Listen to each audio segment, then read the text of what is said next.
మీకు ఎంతకాలంగా తెలుసమ్మా చందు గారు? చిన్నగా ఉన్నప్పటి నుంచి తెలుసు. మేము పుట్టి పెరిగినాం ఇక్కడే. ఆ బాబు కూడా ఇక్కడనే పుట్టి పెరిగిండు. అంటే కొంతమంది ఏమంటారు చాలా ధైర్యవంతుడు, ఇలాంటి పిరికి పనులు చేయడు చెయ్యడు చెయ్యడు చెయ్యడు చేస్తాడని మేము కూడా నమ్మలేము. మేము పోనీ ఇప్పుడు ఇది స్టెప్ మంచిగా వేస్తాడు అని అనుకున్నాము.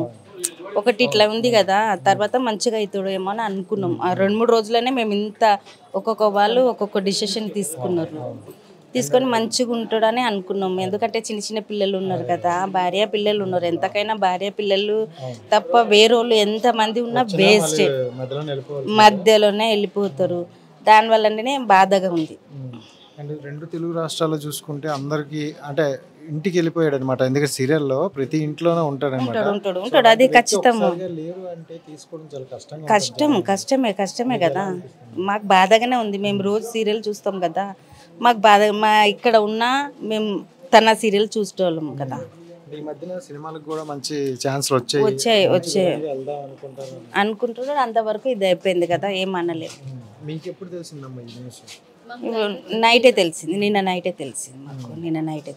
ఇప్పుడు పవిత్ర గారు అనే విషయం మీకు ఎప్పుడైనా తెలుసా? అంత ఇది లేదు, మేమంత టచ్లో లేము. పుట్టి విన్నాం అంతేగాని అంత ఇదిగా లేదు. పవిత్ర గారు చనిపోయిన తర్వాత ఆవిడతో పబ్లిసిటీ చాలా అప్పుడే తెలిసింది మాకు. తెలియదు మాకు కూడా తెలియదు. వాళ్ళ ఫ్యామిలీతో బాగానే ఉండేవారా? మంచిగానే ఉంటాడు, మంచిగానే ఉంటాడు. కానీ వాళ్ళ ఓన్ ఫ్యామిలీ మనకు తెలియదు కదా, తెలియదు. ఇప్పుడు బయట వాళ్ళంటే ఇట్లా వచ్చుకొని పెట్టుకోవటం మంచిగానే అనిపిస్తుంది. ఇప్పుడు తను సెలబ్రిటీ అమ్మా, ఇక్కడ వచ్చేటప్పుడు మీ అందరితో ఎలా ఉంటాడు? మామూలుగా మా కలిసిమెలిసి ఉంటారు. మా పిల్లలు ఎట్లా ఉంటారు అట్లనే ఉంటాడు. మా పిల్లల్లాగానే ఉంటాడు. కానీ ఆయన మేము కూడా భావించుకోము, ఆయన సీరియల్లో చేస్తున్నాడు పెద్ద ఇది అని. మేము మా పిల్లల్లాగానే మేము భావించుకుంటాం.